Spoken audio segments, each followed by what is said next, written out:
It's Would You Rather Friday. Would you rather play the Lakers or the Spurs in the play-in tournament? Would you rather New Orleans be called the Pelicans or the Jazz? Would you rather swim in a pool of Nutella or maple syrup? Okay, maybe not that one, but it's the Friday episode of Locked On Pelicans. Let's go.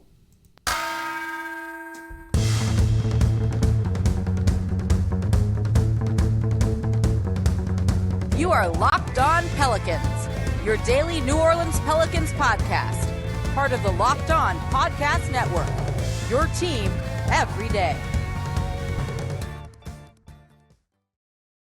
Welcome to another edition of Locked On Pelicans, the daily podcast covering your favorite team, the New Orleans Pelicans and NBA, part of the Locked On Podcast Network, your team every day, available wherever you get your podcasts and available on YouTube. I'm your host, Pelicans Insider, credential member of the media, Jake Madison, at NOLA Jake, here with y'all on this Friday back home in New Orleans. Usual setup. Hopefully the sound isn't as echoey as it was a little bit before. We got a fun Friday show. It's a game day for your New Orleans Pelicans. Big game. Taking on the Los Angeles Lakers. Got some updates on that. We're going to answer them in the first segment here. But it's Would You Rather Friday for at least the first two segments. I couldn't really make it work for the third one, and I want to talk about what's going to be in the third segment. Would you rather them be called the Pelicans or the Jazz? Would you rather play the Lakers or the Spurs?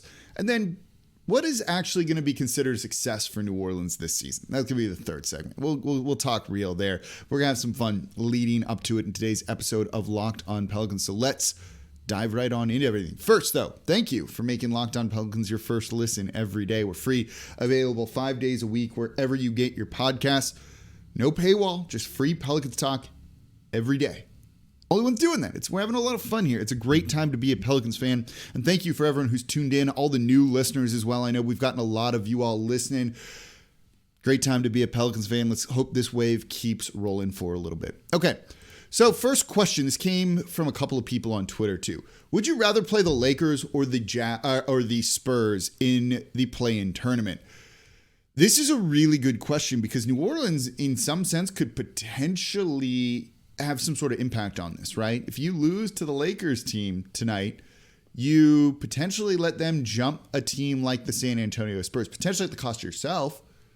So you could influence it to a certain degree. That's not a bad position to be in, though I don't think they're going to end up doing that. I think this comes down to, we'll have a clearer answer on this tomorrow, Saturday, because this is the first game for the Los Angeles Lakers playing the Pelicans that we're going to see both LeBron James and Anthony Davis. So far, they've handled them pretty well. They blew them out on the road. They've beaten them at home in the Smoothie King Center after coming back from 23 down. But neither of those games featured Anthony Davis for the Lakers. Look, without Anthony Davis and LeBron James, this team's crap. The Lakers are bad without either of those two guys. But what team isn't significantly worse without their two best players? Look at how this team has fared without Brandon Ingram for the most part this season, right? That logic applies true to the Lakers as well. With LeBron, we saw what he's capable of doing. There was some regression to the mean in that game on Saturday, the 23-point comeback, but he was hot in that first half, scoring 25 points. There's a couple rules in life I think that should be out there. One of them is probably don't bet against LeBron James. We hear it every year, right? There's a Pelicans blogger that did it for a number of years. Oh, you're going to bank on LeBron staying healthy and being that level of good? I am, because when you say that 5 years in a row, yeah, maybe you'll get it on the 6th year. But those previous 5 years, he's proven you wrong, and he continues to prove all of us wrong. He's still an amazing player. Let's not forget that. That guy, if he needs to ramp it up for a game and score 50, he can. I don't know if I want to play that type of player in a one-game do-or-die situation. And on the flip side, though, you have the San Antonio Spurs, who right now have the tiebreaker over New Orleans. They've beaten them twice. New Orleans has beaten them once. But I think there's a little bit of fool's gold in that. You know, that first game where the Spurs beat New Orleans, there was no CJ McCollum on the team. This is an old game at this point. What was the date of that one? That one was, I don't have it in front of me. Doesn't matter. They beat him pretty handily, too. But no CJ McCollum. That was when the team was still early on and struggling and not the same type of Pelicans team that we're saying right now. Then you had the game where New Orleans just straight up smoked them, 124-91 on my birthday, March 18th. And then you have the game where they beat New Orleans most recently. That Saturday before the Laker game, it was 107-103. New Orleans led for the majority of the way. That was also a game that didn't feature Brandon Ingram. So when you look at it's kind of flip side of the stuff with the Lakers, right? When you get the flip side of it here is this Spurs team, which maybe feels they have the Pelicans number to a certain degree or competitive with them, it's not really the full Pelicans team that we're seeing right now. And so because of that, I'd rather take on that San Antonio Spurs team if the Pelicans are at full strength.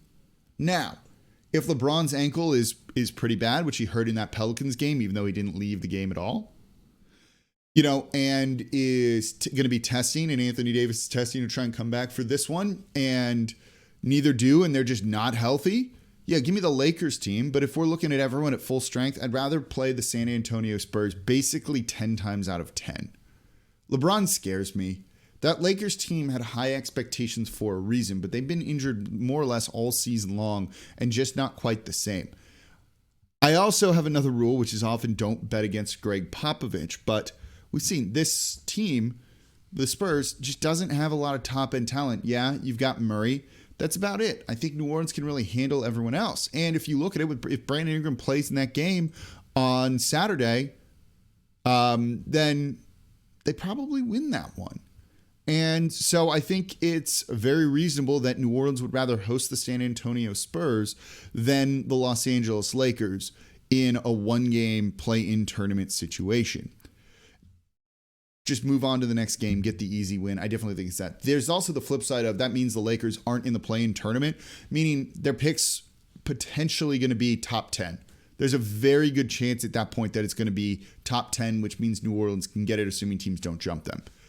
There's the benefit all around. Just don't even get the Lakers in the playoffs and let LeBron do some crazy LeBron things. Let's avoid that completely. Beat the worst team, I guess not, in the San Antonio Spurs, team that New Orleans hasn't really been able to trot a full lineup out against. I think they'll do well. They'll win that game. All right, coming up next, though, this is a fun one. Would you rather the New Orleans basketball franchise be named the Pelicans, or do they need to go and get that Jazz name back from Utah? That's coming up here next in today's episode of Locked On Pelicans. Before we get to that, though, today's episode of Locked On Pelicans is brought to you by BetOnline.net. After months of playing college basketball has determined the top teams for the Final Four, and it's about time to determine the national championship this weekend, this coming week, here in New Orleans, which is really cool. And so BetOnline.net is your number one source for all your betting needs and sports info, from all the latest odds, contests, and player props, you name it. BetOnline remains the best spot for all your latest sports developments, including podcasts and reviews for all leagues this season. You feeling Duke? -4? Is Coach K going to continue that special run in his final season? Or out of spite because you hate Duke, unless you probably went to Duke, are you going to be betting against them and going for UNC to really spoil this? I don't know if it's a Cinderella run, but like storybook ending for Coach K. And it's not just basketball. BetOnline is your continued source for all your sports wagering information needs, including live betting and your favorite Vegas casino games. Head to the website today or use your mobile device to learn more about the trends and the action over at BetOnline.net. BetOnline, where the game starts. All right, thank you for making Locked On Pelicans your first listen every day. Now for your next listen, check out the Locked On Now podcast, nightly recaps of every NBA game with analysis from our local experts. It's free and available wherever you get your podcasts. You cannot just look at the box score and be like, oh, I know what happened. You're missing out on tons of the context. The local hosts are going to give you that context and the big need to know things. All right, so we're continuing with Would You Rather on Friday's episode of Locked On Pelicans. Would you rather have a personal maid or a personal chef? I have a list of 200 would you rather questions here. Would you rather cuddle? Oh, I love this one. Would you rather cuddle a koala or pal around with a panda? Would you rather work? Oh, this one's mean. I'm not going to go into that one. Would you always rather be 10 minutes late or always be 20 minutes early? Oh, some of these are pretty good. Okay, there you go. But our would you rathers here tend to deal with basketball and the New Orleans Pelicans. And this was a great one. Would you rather the Pelicans name or the Utah Jazz name for the professional NBA franchise here in New Orleans? You know, I know a lot of people really want the Jazz name back. And when they rebranded from the Hornets, you know, there was hope somehow they could get the Jazz name back from Utah and bring it here. I'm of a different mindset. We don't need that anymore. And I think that name it wouldn't have the same impact, right? The New Orleans Jazz played here for 5 years. 5. The amount of days that Locked On Pelicans is every week, which now that I say that sounds like a lot, but it's actually not. 5 years, that's it. They've been in Utah for 43. While the name might have originated here, while it may make more sense here, certainly that name probably has deeper ties in terms of a fandom at this point to Utah than it would to New Orleans. And so I don't think there's a need to bring it back. Yeah, it makes more sense, but sports names don't always make a ton of sense, and they don't need to make a ton of sense. You put the meaning into those sports franchises' names with your past with them, right? Your memories of that. It doesn't matter what the names are. Pelicans, Jazz, Buccaneers, if we want to go with the ABA, you're the one that adds value to it. The other thing is, I think what's happened with the fan base this year is really cool. The Pels 12 thing is really, really cool. And you lose some of that if you change the name, right? You're not going to be able to kind of rebrand all of that stuff. And it's a number of things coming together this year that, again, builds those shared experiences, which makes this a real big community. And I've talked for years about this, right? I've actually written about this a good bit too. You can search out the articles. The fan base kind of rose up this year, right? There was a catalyst, to an extent. For years, I think people have been putting the New Orleans franchise down, the Pelicans down, the Hornets down, the city of New Orleans down. We really like living here, even though they make it hard at times. This goes back a long time. You have Phil Jackson being like, New Orleans smells terrible. I hate it there. I recently spoke to someone with another team who was like, I don't think the food's that good here. And I couldn't believe a comment like that. I was nice and didn't say anything bad. But I think people this year just were fed up, right? And it came kind of with JJ Redick putting the team down and that Pelicans 12 comment. Aren't there 12 of you? Whatever the exact line was. And that was the catalyst of people to just rise up and be like, enough is enough. F you. And just putting their foot down and taking a stand. And that's a galvanizing moment that really brought people together. So you have this built around the Pelicans name, not any other name. The Hornets 12 doesn't sound the exact same. The Jazz 12 doesn't sound the exact same to you right now, right? Because we've said it as Pelicans 12, Pels 12. And you have the right other, influences here. Antonio Daniels being a huge part of this, of bringing the fan base together, probably more so than anyone in a role like him has before. The Spaces with Chris Connor, who hosted this guest episode here with Antonio Daniels. All of that really started to matter this year as people really came together in a way that was never before. Don't lose that by wanting to change the name. It's the Pelicans. You put the meaning in that. You, seriously, I'm talking to you. All of you, put that meaning in there. It could be anything. It could be Rougarou, right? But if you're putting the meaning into it, the emotional equity into it, it's going to matter more than a name like Jazz, which, makes a lot of sense for the city of New Orleans. And you probably care a little bit more about that than the state bird. But the name doesn't matter as long as you have the right meaning behind it and the group of people there supporting it. Plus, you've all bought a ton of Pelicans gear. Do you really want to buy new stuff? No, there's some cool stuff out there now. They finally started to put some really good merchandise out there. The red, I think, is a great jersey and all of that. There's ways to honor the past, I think. And there was a great question on Twitter when I was soliciting questions here of, can you do a Hornets throwback? And we'll get Andrew Lopez on the show this offseason to answer that. Like, absolutely. I love that question. He loves talking jersey stuff. We will do a jersey type episode with Andrew Lopez, just breaking those things down, because I would love to see some sort of New Orleans Hornets throwback that they haven't really been able to do yet. But the name should stay the Pelicans, and Pels 12 should still be a thing. And that's because of all the meaning that you all put in there, which is partially what's made this season so much fun. The start of the season was rough. And then people started coming together, even when the team wasn't great. And that's a lot of the time what this is all about, the community-based aspect of it. It's awesome. You're all doing a great job. Keep it up. No, I don't want the Jazz. I want to keep it the Pelicans because of what you've all built, really culminating the past couple of years, but culminating this year. And you, seriously, I'm talking to you, deserve a lot of credit for that because you are a part of it as well. All right, coming up next, would you rather die in 20 years with no regrets or live to 100 with a lot of regrets? Oh, that's a rough one. I have no idea on that one. Would you rather go sip gin with Ryan Reynolds or shoot tequila with Dwayne "The Rock" Johnson? Took a shot at tequila, by the way, at All-Star 2008 with Charles Barkley. I'll tell you, if you meet me in person, ask me to tell you that story. All right, coming up next, though. What makes this Pelican season a success? Are we there already? Do we need to go a little bit further? That's coming up here next in today's episode of Locked On Pelicans. Before we do that, though, today's episode of Locked On Pelicans is brought to you by Built Bar. Built Bar is the best tasting protein bar ever. I ate multiple of these while I was in LA, bouncing between meetings, just needing something to keep me going. That protein makes you feel so much better, right? And Built Bar is the best tasting protein bar. I've used other protein bars before, but it sucks to eat those things. You're not looking forward to it. You're doing it just to kind of get the nutritional value out of it. It's a couple of minutes, but it's not fun. It's not pleasant. If you're eating a protein bar, you may as well eat the one that tastes good, right? There's no reason not to. Well, Built Bars are light, they're fluffy, they taste like a candy bar, and they're covered in 100% real chocolate. I love the mint brownie. I love the coconut brownie chunk. The salted caramel is a huge favorite of mine. John Krause, host of Locked On Celtics, who covers on Locked On NBA with me, loves the double chocolate. I turned him onto that one. That one's like really, really good. And they're all healthy for you. Most of them have 130 calories, 4 grams sugar, 4 net carbs, and 17 grams of protein. Sometimes when I'm like craving sugar, I go for a bite of one of these because they're good for you and it's better than eating a candy bar or something along those lines. And they have Puff Bars, the first ever protein infused marshmallow. They're really light, they're really fluffy. The consistency and the taste, like nothing you've ever had before. You've got to give them a try. So go to built.com, use promo code LOCKED15 and get 15% off your next order. Again, use promo code LOCKED15 for 15% off over at built.com. All right. Thank you for making Locked On Pelicans your first listen every day. Again, we're free and available 5 days a week wherever you get your podcast. Pelicans Talk every day, covering the biggest stories around the team, the biggest news around the team, the games, everything, answering your questions on a daily basis. Subscribe wherever you get your podcast. Subscribe on YouTube. Tell a friend about the show.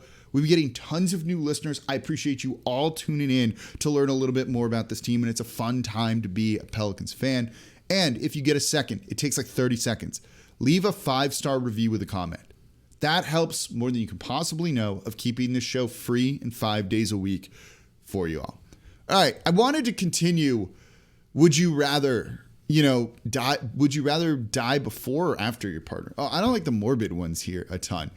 And we've had some fun with the two questions here, right? Would you rather play the Lakers or the Spurs? It's the Lakers. Let me know your answer to that one in the comments below. Would you rather them be called the Pelicans or the Jazz? I said the Pelicans. I think I gave a convincing argument on that one, maybe, but let me know in the comments below. I had a question that came through on Twitter, and I don't have a good way to turn this into a would you rather. And I think it's an important question, though, and I really liked this one, and so I wanted to spend some time talking about it. So we're going to break with the theme of today's show, and we are then going to, someone just tweeted me something that's really good. Oh man, I might have to put that in the comments. Someone did, it's Badly Sports New Orleans, like Bally Sports, and they basically subbed my head out. I'm guessing that's Korkmaz, right? Yeah, that's who it is. It's not Jose Alvarado. That's really, really great. I love it. So that's kind of fun here. Okay. Yeah, okay, that was good. I'm pretty impressed by that one. I hadn't seen that yet. I just got caught in the moment trying to find the question that someone had wanted. So anyway, basically the question was like, if the Pelicans get into the play-in tournament and don't get to the 8th seed, is the season still a success or is it a disappointment? And I think that's a really good question, because if you had asked me that before media day, I would say it would have been a disappointment, right? It would have been a disappointment. But expectations, I think, need to be something that are almost living, breathing things and things that change as this season goes on, right? Then media day happened and we learned Zion wasn't going to be ready to start the year, and that lowers your expectations, right? Then the trade for CJ McCollum happens, and that probably adjusts your expectations too. And what's come before needs to influence your expectations. A 1-12 start is pretty bad. That is really, really tough to come back from. So when you do that, even if it's to make some version of the postseason or to finish with the record that they have, right? New Orleans right now is 33-43. They don't start 1-12. What's the record look like? If they don't start 3-16, is that what it was? 3-13? Yeah, 3-16. What does the record look like? If Zion's healthy all year and you still add CJ McCollum, what does the record look like? So all things considered, I think just getting into the play-in tournament and being the 9th seed is a big success. I think just getting into the play-in tournament in general is a success at this point. And look, you get into the play-in tournament, you're not expected to win, right? The 7th and the 8th seed are the ones that are going to be favored and the ones that are going to be expected to advance. For the Clippers, if the Pelicans get into the 8th spot, that's a disaster for them, right? That's not good. That's not a success. But if they beat, especially with Paul George back, and he looked great the other night, and maybe Kawhi Leonard, more likely just Paul George, they beat New Orleans, even though New Orleans has had a lot of success with them, and maybe we'll see when it comes to Sunday's game. So we'll talk about this potentially on Monday. Even if they win, they've been the better team all season long. Maybe New Orleans is peaking at the right time, but again, they're going to have home court advantage in the second play-in tournament game. If New Orleans gets in as the 9th seed and loses to the 10th seed, again, given where they were and how bleak things have looked, I'll probably consider it a success. It's mildly disappointing to end the year, but I still think it's a success nonetheless. Again, expectations can change and move. When they start 1-8, we can say maybe they should tank a little bit. I never said that, by the way. But you can have those discussions, right? And then as they get better, go, okay, good. Now push hard. Push your chips and go get a player and trade for a guy like CJ McCollum. All of that can change and adjust the season, and we need to not hold people to what their picks were at the start of the year when injuries happen, when trades happen, and all of that stuff. I think that's really dumb. And I don't particularly like when people come with all of that stuff. Things change. You get new information, right? And I think another reason why you'd consider this season a success, no matter what happens, is Will Green's the coach, and he should be the coach. And that was the right hire. You've seen what he's been able to get through to these guys. This team chemistry stuff that will carry over to next season. They've righted all of that. These guys truly like each other.